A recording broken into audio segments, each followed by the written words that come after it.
Everything you're discussing here is based on a system of money. Can one conceive of a system operating without money? Are we on? Yeah.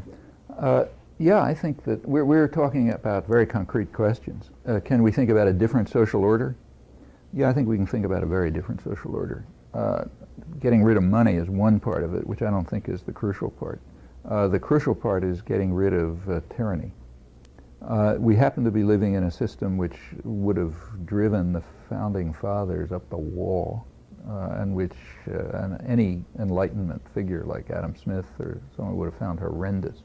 It's a tyrannical system in which power is more and more going into the hands of totalitarian structures which are unaccountable, namely private corporations.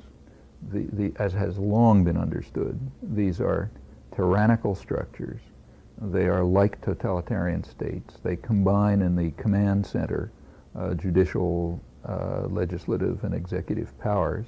They're pretty much unaccountable to anyone. They're huge in scale by now. They were created for distorting markets, and they carry out extreme market distortion. Like they internalize risk. They free participants from market discipline, and they have a million other ways of undermining markets, whether one thinks markets are good or bad. In any event, these are tyrannical systems which have no right to exist any more than other tyrannical systems, and they have an extraordinary effect over life. I mean, they are the media. When we talk about the media reflecting their interests, that's, you know, like saying, I reflect my interests. Yes, of course they do. It's not just the media, it's the entertainment industry and, you know, advertising and so on. This is all a reflection of a network of private tyrannies. They have an overwhelming effect on government. They don't like government because government has a defect. It's partially influenceable by the public, whereas GE is not influenceable at all.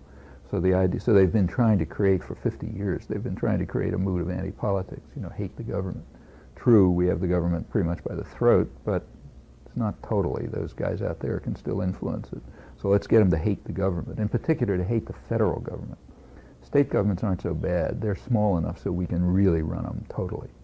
Federal government is fairly large, and you know, you can't kick them around too much. That's the point behind the devolution, getting things down to the state level. Under some circumstances, it might be democratic. Under these circumstances, it's anti-democratic.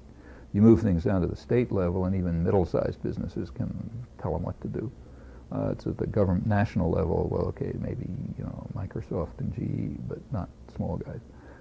So let's get power down. Decision when you take, say, AFDC, any kind of so-called welfare system, you put it down to the state level, you're guaranteeing that it's not going to go to poor people, because at that level, even middle-sized businesses can insist upon regressive fiscal measures and shift in the tax code and this, that, and the other thing, which will mean that the money goes to the rich.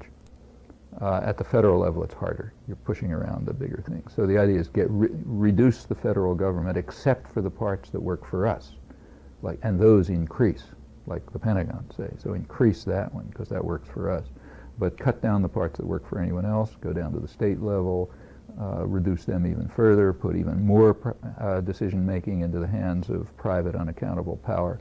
That's the core of the system, and that's what's got to be dismantled totally. I mean, it has no legitimacy, comes out of the same intellectual roots as fascism and Bolshevism, and ought to be dismantled the same way. Where you go from there, well, you know, there one could discuss. There are lots of ways in which you could have a democratically run society. It's worth discussing and thinking about. But the existence of money, it seems to me, is a side part of it. Maybe money should be part of a decent society. Maybe it shouldn't. I suspect it probably should. Some form of means of exchange, but it's kind of like a technical question on the side. The real question is tyranny.